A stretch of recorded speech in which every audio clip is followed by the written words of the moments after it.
네, 여러분 안녕하십니까, 윤건입니다. 오늘 또 마이크 토크 시간이 돌아왔습니다.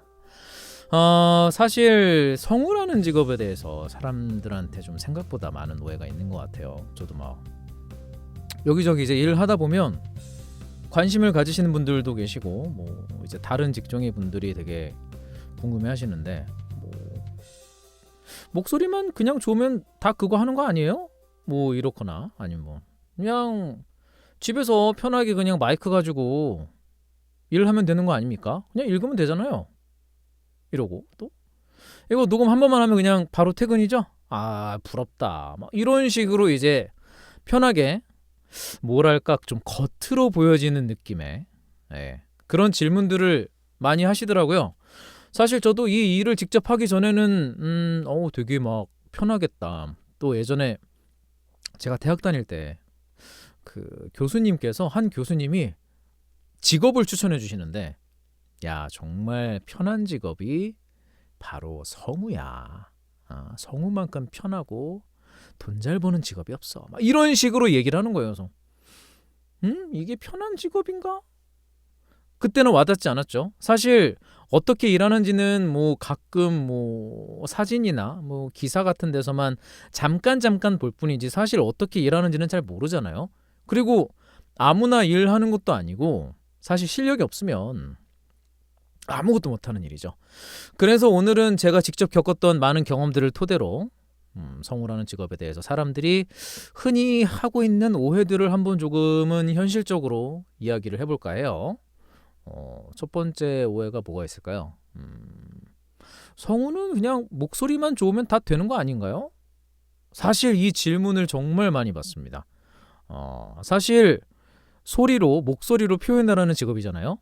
말하는 직업인데 물론 목소리가 정말 필요한 그런 도구긴 합니다.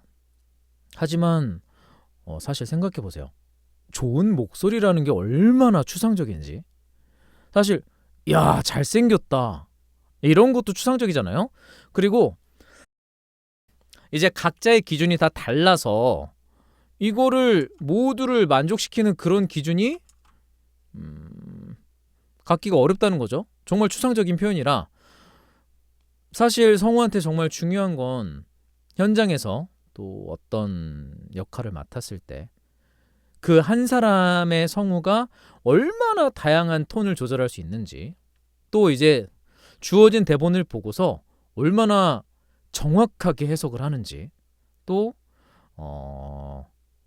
남들과는 다른 조금 더 특별한 그런 전달력을 갖고 있는지, 그리고 이게 안정적으로 유지가 되는지, 이런 것들도 다 아울러서 준비가 돼 있어야 합니다. 사실 제가 아주 오래전에 막 혼자 동화책을 녹음할 때 막 1인 막 30역 40역 막 해달라고 막 난리를 치더라고요. 그래서 막 혼자 막 코를 막고 하고, 네, 안녕하세요 막 이런 식으로 됐다가 뭐 아이고 이렇게 노역도 했다가 아이고 애기도 했다가 정말 많은 변성을 했는데, 그래서 정말 많은 톤을 해야 할 줄 알아야 되고요. 사실 또 제가 느꼈던 건 그 당시에 유행하는 성대모사 있잖아요. 사실 저도 이 성대모사를 되게 좀 몇 개 준비를 해놔서, 뭐 예를 들면 뭐 배우 한석규의 성대모사나 아유 안녕하세요 한석규입니다 뭐 이런 식이나, 아니면 뭐 그것이 알고 싶다의 뭐 김상중 아저씨 2026년 2월 27일 뭐 이런 식으로 그냥 평소에 장난삼아 연습해둔 걸 실제로 일을 하면서 요청을 받았단 말이죠. 그러면 그 상황에서 해야죠. 요청을 했으니까 디렉터의 요청에선 저는 빼지 말고 해야 된다고 생각합니다. 사실 저거 못할 것 같은데요. 그럼 뭐 안 되는 거죠. 사실 어떤 배우들이든 현장에서 연기를 할 때는 많은 요청 사항이 있고, 또 이거에 대해서 많은 토론과 연구와 그런 걸 거쳐서 이제 작업을 들어가잖아요. 사실 성우라는 게 뭐 분장을 할 수 있는 것도 아니고, 뭐 살을 빼거나 다이어트, 뭐 체형 변화 이런 게 필요한 게 아니라 사실 목소리가 중요한 거기 때문에 어떤 톤으로 어떻게 원하는 느낌을 표현할 수 있는지 그냥 목소리만 좋다고 해서는 힘들 것 같아요. 사실 또 같은 문장이라고 해도 어디를 강조하느냐에 따라서 사실 의미가 정말 완전 달라지거든요. 뭐 예를 들면 아 정말 잘했어요 라고 하면 진짜 잘한 걸 칭찬하는 거잖아요. 근데 반대로 아유 정말 잘했어요 이러면 비꼬는 거죠. 정말 너 진짜 안 해도 될 거를 왜 했냐 막 이런 식으로 이제 까는 내용인데, 이런 이제 디렉팅이 없어도 사실 대본만 보고도 어느 정도 그거를 파악을 해서 바로바로 그 느낌 맞는 느낌대로 표현을 해줄 줄 알아야 합니다. 그래서 그걸 짧은 시간 안에 빠른 판단을 해줘야죠. 그래서 이 직업은 목소리만 좋다고 되는 게 아니라 빠른 판단력과 해석, 그런 게 정말 중요합니다.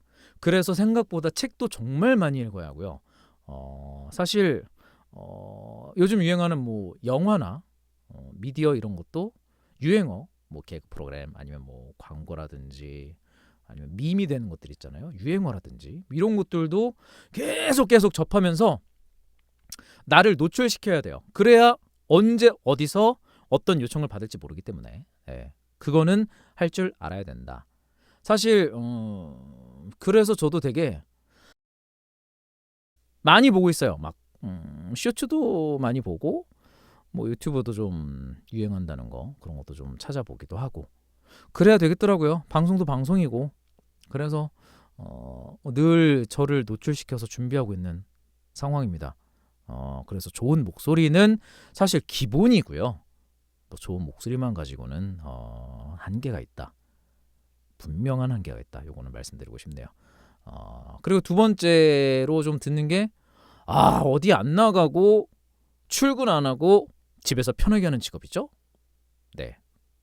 이런 질문들이 많은데 사실 제가 일을 시작했을 때 한 10여 년 전에는 홈 레코딩 자체가 되게 활성화되어 있지 않았어요. 사실 장비 자체도 그렇고 환경 자체도 그렇고. 그래서 진짜 순수하게 뭐 제 이전 시대는 더 했겠지만 정말 발로 뛰면서 스케줄 잡을 때도 이동 시간 고려해야죠. 막 전철 노선도 따져봐야죠.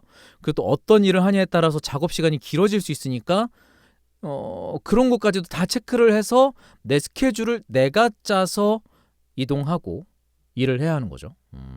근데 요즘은 좀 접근성이 많이 좋아져서 홈 레코딩 환경이 정말 많이 좋아졌습니다. 지금 저도 얘 쓰고 있잖아요. 이것도 되게 비싼 건데 사실 인터넷이 발달하고 이메일 문화가 활성화되고 또 이제 얼마 전에 그 큰 전염병이 확산이 되면서 대면 작업이 되게 많이 좀 껄끄러웠을 때 그런 것들이 이어지면서 집에서는 녹음이 확실히 많아지긴 했어요. 예전에는 저 처음 할 때는 뭐 한 집에서 하는 비율이 10% 20% 정도였다면 지금은 얼추 한 40-50%까지 올라온 것 같아요. 그만큼 이 일이 좀 촉박하기도 하고 홈 레코딩 장비도 있으니까 조금 더 다이렉트로 이렇게 이제 PD님들과 연락을 주고받으면서 하는 거죠. 근데 사실 집에서 한다고 해서 이게 편한 게 아니에요. 사실 오히려 더 철저해야 되는 게 제가 이 장비 관리해야 되죠. 마이크 세팅 잘 해야죠. 이 컴퓨터까지 잘 해야 되고 이렇게 뒤에 보시면 커튼 쳐져 있죠. 앞에는 계란판이 있습니다. 방음 환경까지 만들어 놓고요. 또 이제 주변 소음이 안 들려야 되고요. 왜냐면 밖에 들려오는 소리가 있으면 안 되잖아요. 그리고 늘 장비에 대해서 좀 예민하게 관찰해야 되고 제 목 상태도 늘 준비가 되어 있어야 합니다. 방금도 녹음을 하나 했는데 사실 제가 운동을 좀 빡세게 하고 와서 조금 힘들었지만 얼추 좀 컨디션 끌어올려가지고 했죠. 이런 것들을 전부 다 스스로 관리해야 됩니다. 사실 녹음실 가게 되면 세팅이 다 되어 있어요. 정말 수억짜리의 그런 너무 고가의 장비들과 너무 프로페셔널한 감독님들과 해서 다 준비가 돼 있어서 그냥 가서 저는 대본을 들고 연기만 하면 됩니다. 근데 이걸 전부 스스로 관리해야 되고 사실 녹음을 마치고 파일 전송만 하면 끝이 아니라 또 수정 요청이 올 때가 있어요. 어젯밤에도 제가 자느라고 못 들었는데 밤 11시인가 12시에 또 수정 요청이 와가지고 오늘 아침 새벽 6시에 방송하러 가기 전에 수정 녹음을 하고 나갔던 실제 상황이 있었습니다. 사실 겉으로 보이는 건 몇 분 안 되지만 그 안에 들어가는 준비와 노력, 정말 공부 이런 것들은 정말 끝이 없죠. 또 다음 오해가 이게 녹음하면 그냥 끝 아니에요?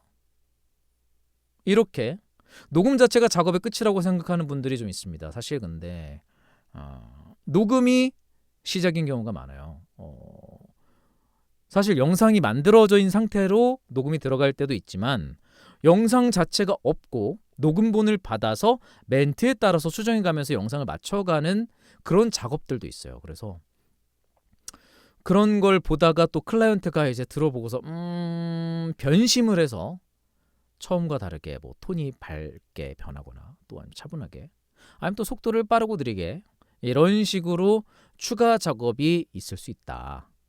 그러면은 이제 빠른 응대를 해드려야죠. 왜냐면 사실 시간이 그렇게 넉넉하지 않기 때문에. 그래서 이 목소리를 파는 직업이긴 한데 사실 저는 늘 얘기했지만 사람들 간의 신뢰가 가장 중요하다고 생각을 합니다. 시간 약속이나 뭐 피드백, 빠른 피드백 대응, 그리고 완만한 커뮤니케이션 능력. 조금 뭐랄까 예민하고 모난 분들은 좀 힘들죠. 사실 이거는 좀 사회적인 측면이긴 한데 사회성적인 측면이긴 한데 좀 둥글둥글하게 모나지 않게 가야 괜찮다. 사실 뭐 배우계도 그렇고 뭐 가수들도 그렇고 뒷말 많이 나오는 사람들은 금방금방 사라지더라고요. 근데 정말 성격 좋고 사람 잘 챙기고 이런 분들은 정말 롱런하는 그런 걸 여러분들도 많이 들어보셨을 거예요. 사실 사람끼리 일하는 거라 그렇습니다. 또 어떤 일이 있을까요? 사람들이 잘 모르는 부분이 뭘까 생각했는데 사실 실제 녹음 시간보다 그 녹음을 위해서 준비해야 되는 시간이 좀 있어요. 대본을 빨리 받으면 먼저 쫙 읽으면서 어떻게 하면 좋을까 이런 고민들을 많이 합니다. 어떤 톤을 가지고 어떤 속도를 가지고 이걸 진행해야 될까. 그리고 만약에 현장에 클라이언트가 오면 어떤 주문이 또 들어올지 모르니까 또 제가 막 일을 할 때 정말 짧은 20초짜리 광고에도 막 클라이언트 분들이 막 한 6-7명이 오셔가지고 쭉 앉아있고 각자 또 이제 의견을 내잖아요. 그럼 막 사공이 대여섯 명 7명이 됩니다. 그럼 모두를 만족시켜야 오케이가 되는 거죠. 그렇습니다. 짧은 문장 하나에도 정말 많은 변화와 호흡과 감정 그런 걸 다 실어야 하기 때문에 에너지 소모가 많다는 거. 뭐 이렇게 얘기하면 좀 힘든 티 내지 마라 이럴 수도 있는데 그래도 이건 뭐랄까 좀 전문적인 일이기도 하고요. 제가 좋아하는 일이기도 하고요. 누군가에게 메시지를 좀 제가 제 목소리로 대신 전달해주는 역할이 될 수 있어서 조금 보람차다고 해야 될까요? 그런 게 있어요. 사실 재밌습니다. 그래서 일을 택했고요. 이렇게 떠들다 보니까 벌써 이렇게 한참 떠들었는데 오늘은 성우라는 직업에 대해서 많은 분들이 하고 있는 오해 같은 걸 좀 정리해봤습니다. 사실 제가 말씀드리는 게 정답은 아니지만 이런 부분이 있다는 거 좀 알아두시고 참고해 주시면 좋을 것 같아요. 목소리만 좋은 게 필요한 것도 아니고 편한 일도 아니고 녹음으로만 끝나는 일도 아니고 그렇습니다. 하지만 신뢰를 쌓아가는 일이라는 거 그런 것만 기억해 주시면 감사하겠습니다. 자, 그럼 오늘 영상은 엄청 길어졌네요. 14분 30초. 원래 이렇게 길게 찍을 게 아니었는데 제가 또 말이 많아지다 보니까 이렇게 길어졌습니다. 그럼 오늘 영상 여기까지 하도록 하겠습니다. 그럼 여러분 안녕.